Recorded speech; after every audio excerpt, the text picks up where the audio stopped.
Fala, Render People! Projeto de interiores no Arquivis. Essa é uma dúvida que eu recebo direto, né? Ander, o que vocês fazem quando o cliente de vocês não tem um projeto de interiores? Ou quando o cliente, na verdade, não tem nenhum layout dos apartamentos e a gente precisa criar as imagens? É obrigação do artista 3D decidir como é que vão ficar as coisas ali tudo no 3D? Será que a gente cobra, ou tem que cobrar, a parte por isso, ou a mais por isso? E agora? Bom, e para responder essas perguntas, essas dúvidas, né? Eu decidi liberar aqui no canal do YouTube uma live que eu fiz há algum tempo atrás, tá? Com ninguém mais, ninguém menos do que a primeira arquiteta a ser contratada para trabalhar exclusivamente na oficina 3D, meu estúdio de renderização. E apesar de já ter um certo tempo, né, que eu gravei essa live, eu percebi que esse era um conteúdo que muita gente ainda precisa de ajuda, que sempre é recorrente essa dúvida. E que quase também ninguém tá falando sobre isso, né, nos canais que a gente conhece na internet. Então, faz o seguinte, já deixa o seu like aqui, se inscreve no canal e bora pra live. Fala, Render People!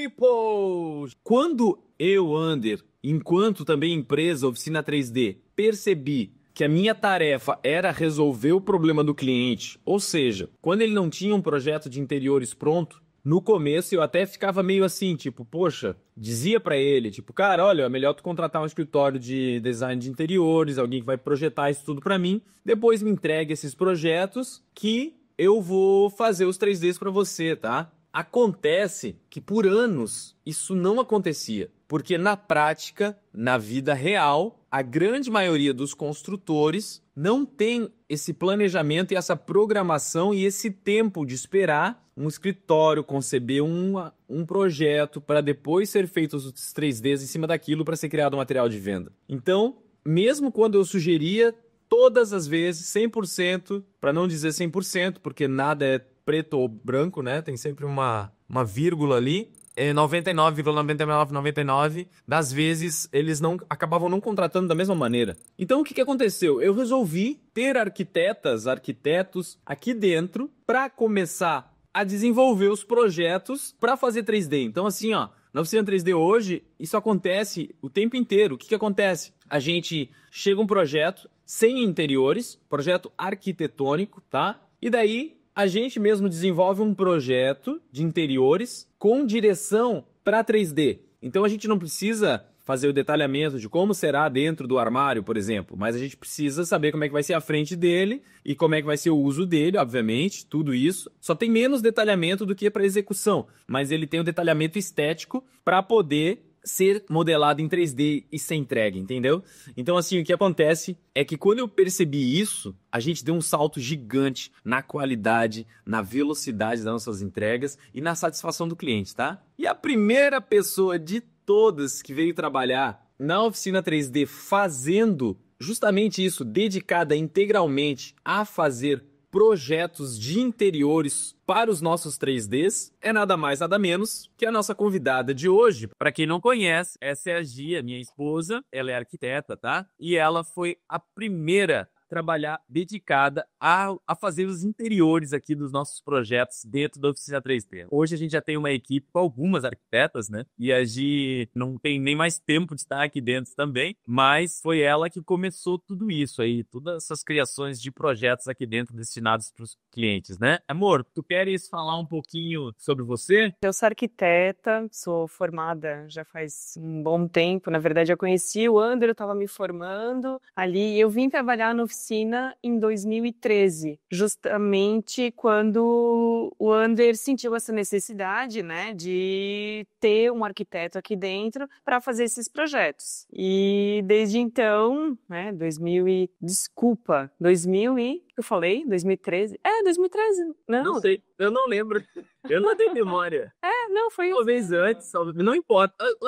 Não, foi isso mesmo, 2013. Desde então, e eu lembro que a gente começou bem assim, eram umas férias, né? Ander sempre volta antes das férias para trabalhar. Eu voltei junto, eu tava lá no escritório e ele me pediu para fazer uns...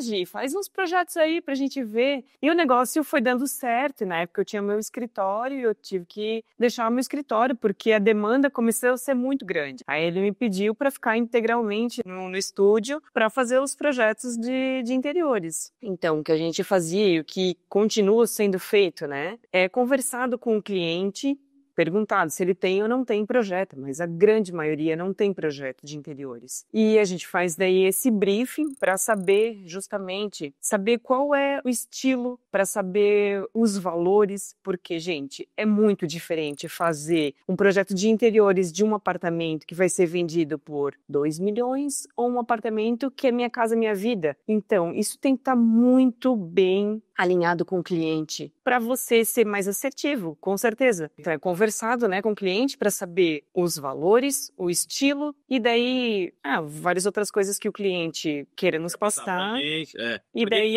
além disso, uma coisa importante também é entender se o padrão da construtora também. Isso. Às vezes eles gostam de usar pedra em tudo. Às vezes eles têm um estilo que é tudo mais minimalista. Enfim, né? Então, isso também é importante, porque isso que vai conduzir e dirigir depois o interior que tu vai trabalhar, né? Claro, a gente pergunta se o cliente gosta, se o empreendimento dele vai ser uma arquitetura mais neoclássica, ou se ele é mais contemporâneo, minimalista, justamente para a gente saber como é que a gente vai seguir essa linha dos projetos. Porque não adianta a gente vai fazer um apartamento sem saber e vai fazer ele todo minimalista do nosso gosto e o cliente vai falar, não, mas não é isso que eu queria, sabe? O cliente já tinha uma outra ideia. E na verdade eu acho que era isso que acontecia, não é, André? Era. Não era feito as perguntas certas para o cliente, cada artista 3D fazia do jeito que queria e daí chegava lá, entregava para o cliente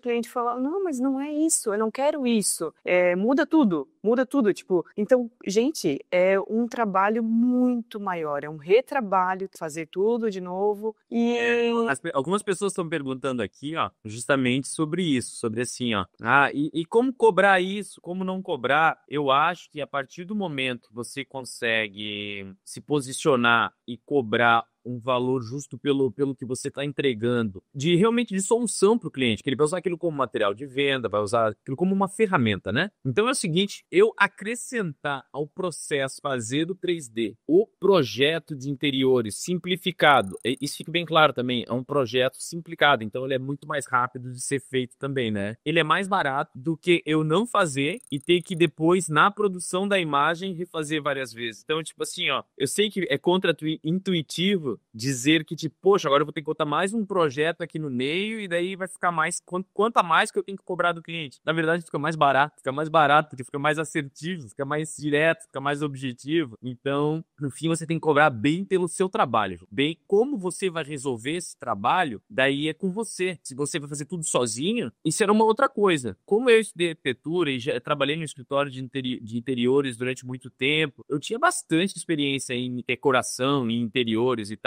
Então, quando eu, Ander, trabalhava como artista sozinho, eu não tinha a necessidade de ter um processo antes de ser criado um projeto de interiores, porque eu fazia ele já. Mas eu fazia um projeto de interiores sem saber, e depois fazia o 3D, mas tudo isso dentro da minha cabeça e direto no 3D Studio Max. Mas quando a gente começou a ter uma equipe que precisava dirigir todo mundo, então foi isso que guiou tudo, né? A Maika falou muito bem aqui, a Maika hoje é a nossa arquiteta responsável por todos os projetos, ela tá aqui acompanhando a gente, e ela falou, é o que guia tudo, tá? Através desse projeto, todo o resto é construído, tá? E vocês realizam projetos executivos dos projetos aqui na Oficina 3D? Quer responder? Não, não, a gente não executa, nem entrega, né? A gente só entrega mesmo as imagens. A gente já pensou em várias vezes fazer, mas, gente, eu já tive escritório de arquitetura que trabalhava com interiores. Olha, é muito melhor trabalhar fazendo só projeto para fazer imagens, porque não tem todos os pepinos e problemas que tem as obras. Uma obra, né? Uma obra. Meu Deus, gente, era só dor de cabeça. Eu lembro que quando tu resolveu fechar o teu escritório pra vir fazer parte da equipe da Oficina 3D, foi uma tristeza de estar abandonando o teu escritório de repente, mas eu lembro que foi uma felicidade grande de não ter mais poder que lidar com obra. Isso é outra coisa, gente. Muita gente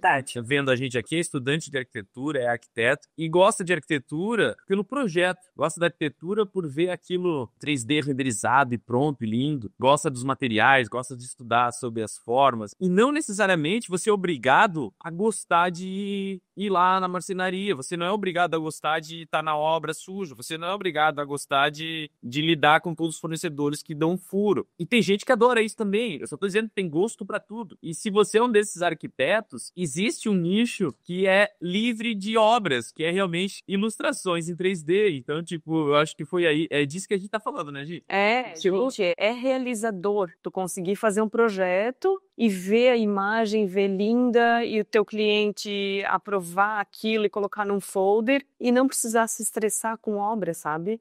Porque, gente, é estressante. E olha que eu gostava de obra, eu gostava muito de ir em obra, de ir em marcenaria, de fazer tudo isso que o Ander falou. Só que a partir do momento que a gente tem que lidar com isso todo dia e a gente marca com fornecedor e fornecedor dá furo e acontece um monte de pepino que tu tem que resolver. Ai, gente, olha, é muito melhor fazer projetos para fazer imagem. Coisa boa. Não, Só que tem assim, as áreas comuns dos empreendimentos têm que condizer com o que vai ser entregue. Pode ser passível de cobrança depois por parte dos clientes. O que vocês fazem em relação a isso? Eu vou te dizer o seguinte, é justamente esse o objetivo do briefing do começo. Saber do cliente.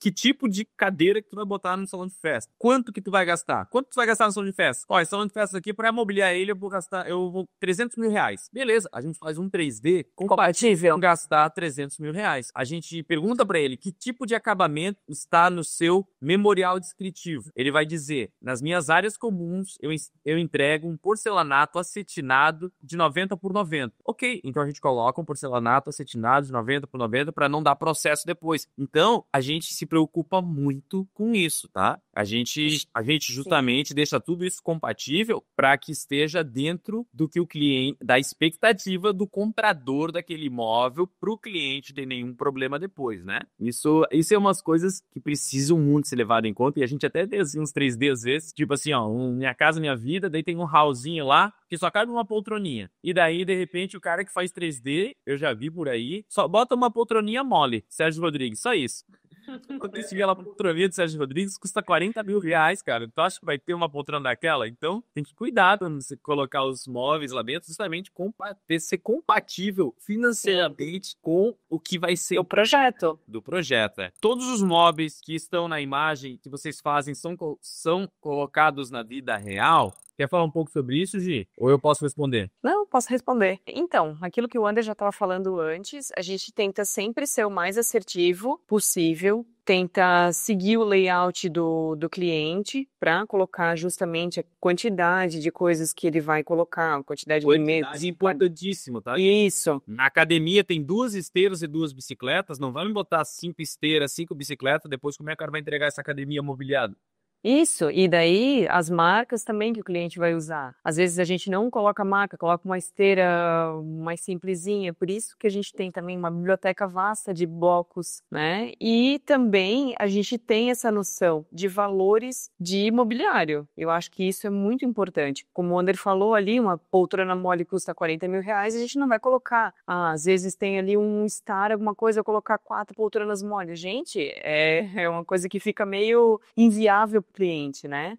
Mas a gente sempre tenta colocar de acordo com aquilo que está no layout que veio do cliente. Isso. E sobre móveis específicos, nós temos clientes que são mais preparados para o mercado, são clientes maiores, e maiores eu não estou falando de construir prédio mais alto, não. Maiores de ser mais organizados, tá? Porque nem sempre os que fazem as coisas maiores são os mais profissionais. Na verdade, não é a regra, né? Mas vamos lá. O que acontece? Esses clientes que já são muito mais profissionais, eles realmente nos pedem e esses, inclusive, nos entregam um projeto de interiores. Eles contratam fulano de tal que fez o projeto de interiores. A gente segue aquele projeto de interiores exatamente como vai ser, porque eles vão executar aquele projeto. Se aquela cadeira é a cadeira XPTO, modelo B, na cor cinza, pardo, não sei o quê, não sei se existe isso. A gente coloca exatamente aquilo. Porque eles até já compraram aquela cadeira e vão colocar aquilo lá. Então, assim, existem esses dois, esse abismo, inclusive. Um que tipo, faz o que quiser e o outro tem que fazer exatamente exatamente como tem que ser. E tá tudo certo. E é difícil trabalhar com os dois tipos de clientes, tá? Os que te dão total liberdade. Às vezes eles têm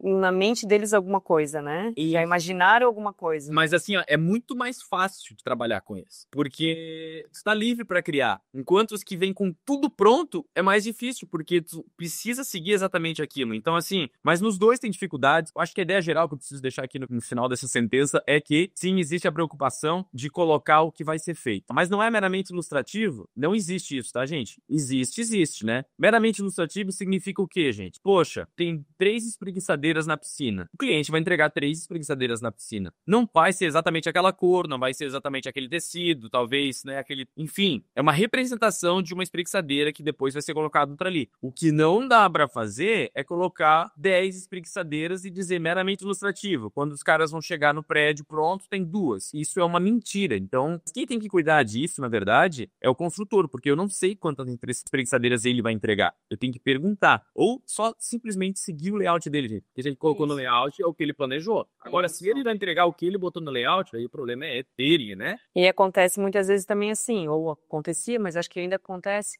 O André tá falando da espreguiçadeira, que no caso ali colocou, sei lá, 10 espreguiçadeiras. A gente colocou um modelo que não estava especificado, e aí depois ele fala, não, coloca uma mais barata, coloca uma de plástico, que é o que a gente vai entregar. Então a gente coloca um bloco da espreguiçadeira de plástico, porque é que ele vai entregar.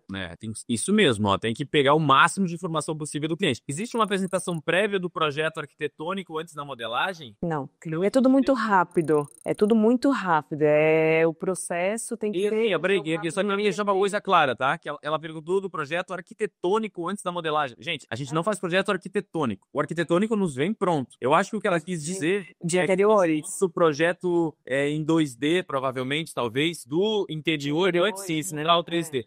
Não, sabe por quê? Porque 3D é foda, 3D convence, 3D vende, 3D é uma ferramenta poderosa. Todas essas vezes que a gente tentou mostrar um projeto sem 3D para aprovar antes, poupar trabalho, o que que acontece? Eles não entendem Direitos, pede para mudar 1000 coisas, não é verdade? Então, já com as log em 3D, ele já olha aqui e diz assim, é isso aqui que eu quero e tá aprovado. Então, tipo, seria ridículo se eu tivesse que mostrar um projeto sem fazer 3D para ele, para aprovar antes. E ele não ficar provando, porque era isso chegou a acontecer, né? Vocês fornecem os detalhamentos dos móveis ou usam somente para ilustração? Usamos somente para ilustração, tá? Quer falar um pouco mais desse projeto? Como é que é, tipo, essa prévia de projeto? Como eu falei, tipo, que é um negócio que é muito rápido. Tem que ser jogo rápido. É um projeto que tu faz lá, tu detalha alguma coisa no layout de móvel que tem, e tu coloca mais referências, tipo, puxa muita referência de, sei lá, né, as imagens que a gente tem, que a gente pega em sites de referência, os blocos que a gente tem também, que a gente quer usar nas imagens, e coloca ali e manda pra frente, sabe? Tipo, não é um negócio assim muito detalhado, porque não tem tempo. A gente tem que fazer... E não é o objetivo, né? Não é o objetivo. E se o cliente quiser executar aquilo, ele tem... Não um, nem 2, nem 3, dezenas já executaram os nossos projetos. Eles gostaram tanto do resultado em 3D que depois... Que fizeram fiel. Todos os projetos que a gente faz, gente, apesar deles serem utilizados somente para ser feito em ilustrações 3D, eles são completamente executáveis, tá? A gente não faz nada que, tipo, um balanço...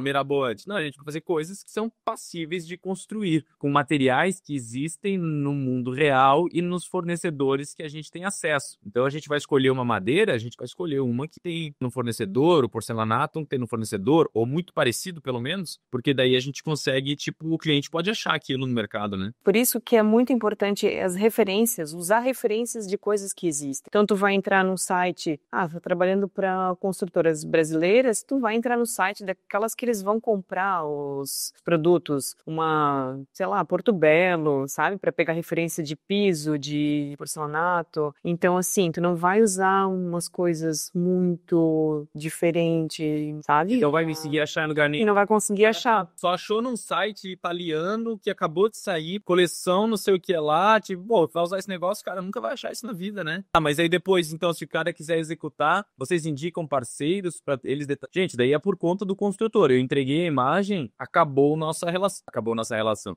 Acabou ali aquele trabalho, o cliente... Isso é uma outra coisa que eu quero que vocês entendam também, tá, gente? Vocês entendem. Eu só quero dizer assim, pra lembrar. Quando a gente faz o 3D, gente, a gente fez hoje o 3D. Vamos dizer, os 3Ds que eu tô entregando agora, essa semana, estamos entregando 3D do empreendimento animal. Vai ser feito tal. Onde a gente já tá numa nova sede, já tem outros arquitetos trabalhando, já o cliente já tá construindo outros prédios. Tipo, quando ele for executar aquilo que a gente fez em 3D, inclusive, por isso que é importante de usar coisas também, como a Gi falou, com referências, mas com um pouco genérico, porque talvez quando, cara, a coleção de porcelanato da Porto Belo tem uns que são clássicos, mas assim, ó, as coisas mudam todo ano, então, tipo, não dá pra escolher uma coisa muito exótica, porque quando for entregar não existe mais aquilo pra comprar. Então, é tudo muito tempo depois que vai ser feito, tá? Isso, e agora o Ander falando também de coisas muito exóticas, é difícil também trabalhar, como isso vai demorar um tempo para ser construído, até chegar lá, meu Deus, aquele negócio, aquele piso lá que era lindo, já tá super batido, sabe? Todo mundo já usou, o cara às vezes não quer mais usar aquele, quer usar alguma outra coisa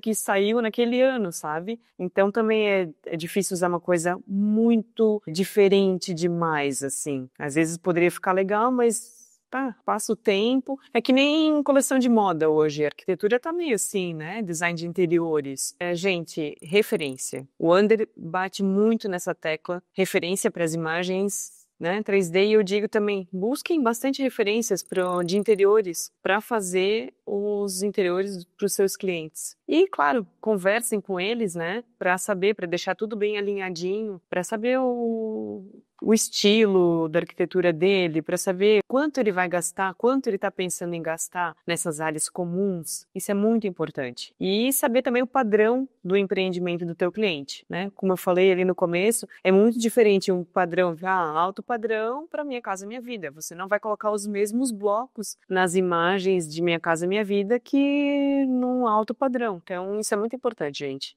Ah, galera, então é assim que funciona um estúdio profissional de renderização, tá? Sempre tenha isso na sua cabeça. Se você quer trabalhar com 3D, com arquivística, com renderização de arquitetura, sempre lembre-se disso, tá? O seu papel, ele é resolver o problema do cliente. Se você faz isso, seja resolvendo a questão do projeto de interiores, né? Ou qualquer outro desafio que apareça no caminho, é assim que você vai alcançar a realidade de conseguir realmente cobrar muito bem pelo seu trabalho. Afinal, é fazendo isso que você vai trazer resultados de verdade para o seu cliente. Bom, espero que você tenha gostado, que o vídeo de hoje tenha esclarecido algumas das coisas para você, e se quiser continuar aprendendo, eu recomendo que você clique no link na descrição aqui e veja uma aula gratuita que eu preparei para você. Dá-lhe render!